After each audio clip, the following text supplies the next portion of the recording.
샬롬 샬롬 샬롬 샬롬. 하나님 사랑합니다. 여러분 주 안에서 사랑합니다. 에반겔 23장의 말씀 1절에서 7절로 우상을 모두 제거하라. 요시야 왕의 이야기죠.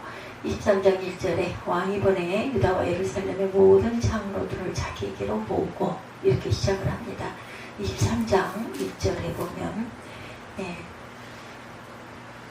2절에 이에 왕이 야훼 성전에 올라가매 유다 모든 사람과 예루살렘 주민과 제사장들과 선지자들과 모든 백성이 노소를 막론하고 왕과 함께 한지라.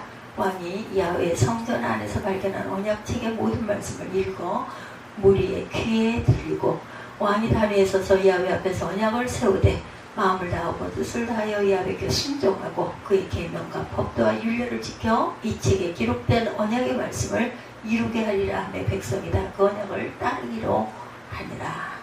왕이 대제사장 hil기야와 모든 부제사장들과 문을 지킨 자들에게 명령하여 바알과 아세라와 하늘의 이룰 성신을 위하여 만든 모든 그릇들을 야훼 성전에서 내다가 예루살렘 바깥 기드론 밭에서 불사르고 그것들의 재를 베델로 가져가게 하고 옛적의 유다 왕들이 세워서 유다 모든 성읍과 예루살렘 주위의 산당들에서 분향하며 우상을 섬기게 한 제사장들을 폐하며 바알과 해와 달과 벌떼와 하늘의 모든 별에게 분향하는 자들을 폐하고 야훼 성전에서 아세라 상을 내다가 예루살렘 바깥 기드론 시내로 가져다 거기서 불사르고 빻아서 가루를 만들어 그 가루를 평민의 묘지에 뿌리고 또 야훼 성전 가운데 남창의 집을 헐었으니 이곳은 여인이 아세라를 위하여 휘장할 자는 처소였더라.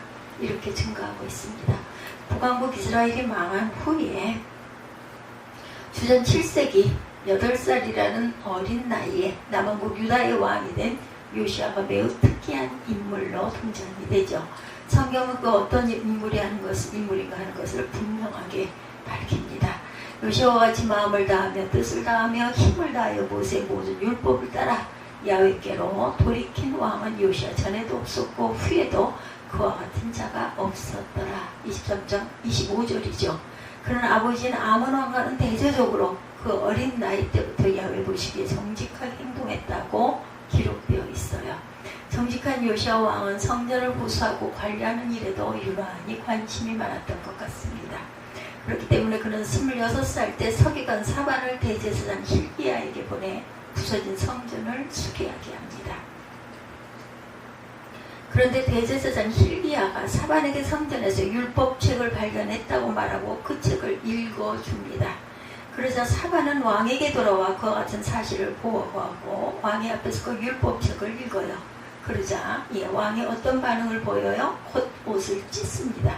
그 자리에서 즉시 회개했다고 말하죠. 그리고 신하들에게 명령합니다. 요시야 왕이 무슨 명령을 했습니까?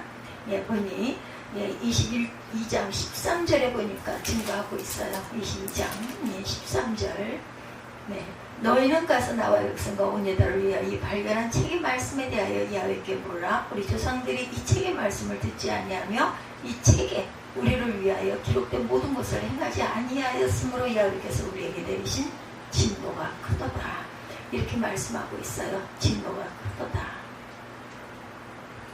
그는 아버지 아몬 왕과는 아주 대조적으로 어린 나이 때부터 야훼 보시기에 정직하게 행동하고 그렇게 행동했다고 기록이 되어 있죠. 22장 2절에도 요시야가 야훼 보시기에 정직히 행하여 그의 조상 다윗의 모든 길로 행하고 좌로나 우로나 치우치지 아니하였더라.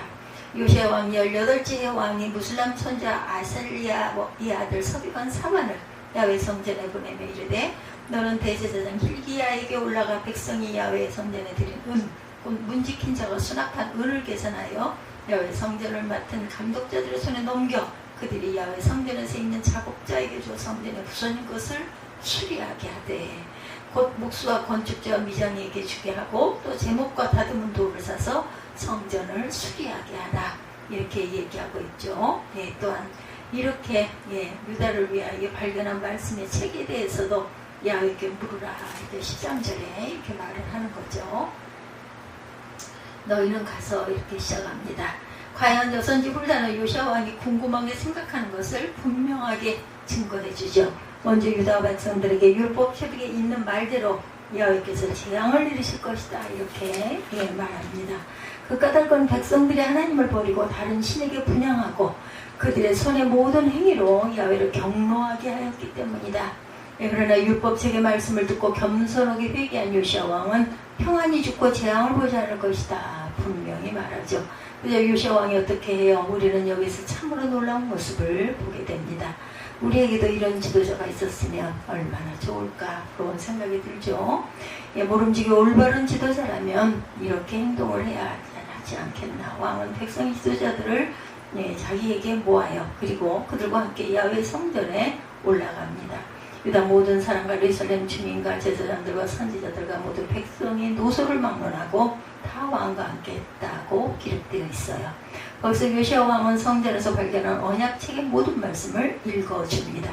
그리고 그들로 하여금 언약을 세우게 해요.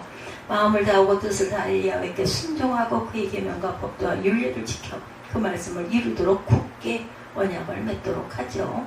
왕은 백성들로 하여금 굳게 약속을 맺도록 하는 것으로 그치지 않았고 왕이 앞장서서 그 언약을 구체적으로 실행하기 시작합니다. 개혁을 단행한 거죠. 개혁의 단행은 바로 우상 타파의 일들이었죠. 그 과정이 세 가지 단계로 진행되었는데 먼저 우상 숭배의 도구와 집기를 모두 다 태워 없앱니다. 이어서 우상을 섬기게 한 제사장들을 폐해버리죠. 또 바알과 해와 달과 별들 하늘의 모든 별에게 분향하는 자들도 폐해버립니다. 그리고 성전에서 아세르상을 내다가 예루살렘 바깥 기드론 시내로 가져다가 거기서 불사르고 빻아서 가루를 만들어 그 가루를 평민의 묘지에 뿌려줍니다. 뿐만 아니라 성전 가운데 있던 남청의 집을 헐어버립니다.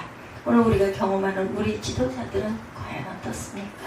부서진 성전을 수리하는 것은 별로 관심도 없을 것이고 대제사장이 발견했다고 하는 율법책의 말씀은 당연히 들으려고도 하지 않을 것이며 들을지라도 옷을 찢고 회개는 하지 않을 것 같습니다. 또한 하나님의 무서운 심판이 있을지라도 자기에는 그 재앙이 닥치지 않을 것이라고 한층도 무관심한 것은 아니겠는가. 온 국민이 충격을 받고 허탈하여서 어쩔 줄을 모르고 있음에도 불구하고 엉뚱한 변명만 늘어놓고 있는 대통령, 정부, 여러 그 요직에 계신 그런 그 수장들, 그 옛날 어린 요시야 왕을 보여주면 어떨까, 성경을 읽게 하면 어떨까 하는 마음이 듭니다. 예나 지금이나 문제는 우상 숭배가 문제입니다. 혹시 우리 주위에 우리에게는 우상은 없는지, 만일 있다면 어떤 우상을 섬기고 있는지, 눈에 보이는 우상이 있는가 하면 눈에 보이지 않는 우상도 있죠. 하나님보다 더 사랑하고 더 높이는 그 모든 것이 우상 숭배라고 말하죠. 그 어린 요시야 왕이 철저하게 부수고 가루로 빻아서 날려버리는 우상들이 오늘의 풍요와 편리함을 추구하는 말하는 사람들에게 스며들고 있습니다. 실제로 재물을 탐내는 것, 권력과 명예와 지위를 탐내는 것 등 다양한 우상들이 우리 눈앞에 어른거리고 있지는 않은지 일찍 바울도 분명히 선포하죠. 골로새 3장 5, 6절이죠. 탐심은 우상 숭배니라. 이것들로 말미암아 하나님의 진노가 임하니라 그랬습니다. 탐심이야말로 우상의 노예가 되는 지름길입니다. 여기서 우리는 오늘 거룩한 주님의 교회 자체로 존재하는 것이 얼마나 어려운가를 생각해 봅니다. 갈수록 어려워지는 빈익빈 부익부의 양극과 현실에서 경제 회복이라는 명분으로 우리에게 다가오는 돈의 무서운 힘을 경계해야 되겠어요. 암몬이라는 우상은 얼굴도 없고 형체도 없이 슬그머니 우리에게 다가와요. 그 옛날 동산에서 뱀이 하와를 유혹한 것처럼 암몬은 사람의 마음을 서서히 유혹하다가 기회가 오면 재빨리 사로잡아 돈의 노예로 만들어버립니다. 재산 때문에 가정이 무너진 일이 얼마나 많습니까? 요즘에도 주변에 너무나 많죠. 경기도 파주에 4자녀를 둔 가난한 농부 이야기. 근데 그가 평생 경작한 논밭이 아파트를 짓는 건축 부지가 되었다고 그래요. 값싼 논밭이 하루아침에 수십억짜리 금싸라기 땅이 되었습니다. 그 땅을 보상해주는 날짜가 아직도 한참 남았는데 자녀들이 돈 욕심으로 눈들이 뒤집어집니다. 재산 다툼을 벌이다 급기야 그중 누군가가 자기 몸에 휘발유를 끼얹고 과격한 행동을 하다가 불에 타 죽어버립니다. 정말 충격적인 사건이죠. 돈을 사랑함이 일만하게 뿌리다. 디모데전서 9장 10절 말씀 생각나죠. 우리가 잊지 말아야 합니다. 말씀 속에 항상 답이 있다라는 거. 내 현실을 사랑하는 우리에게 돈은 또 필수, 필요악이라고 하죠. 필수입니다. 돈이 없으면 사랑 구실을 못할 때가 얼마나 많아요. 자존이 무너질 때가 얼마나 많습니다. 맞습니까? 돈은 필요합니다. 그러나 돈이 사람을 노예로 만들려고 한다는 사실을 알고 늘 또 경계해야 되죠. 과연 돈은 아주 다양한 방법으로 세상을 지배하죠. 오늘 자본주의 사회에서도 주식도 사고 파는 상품으로 바꾸는 힘이 돈에 있습니다.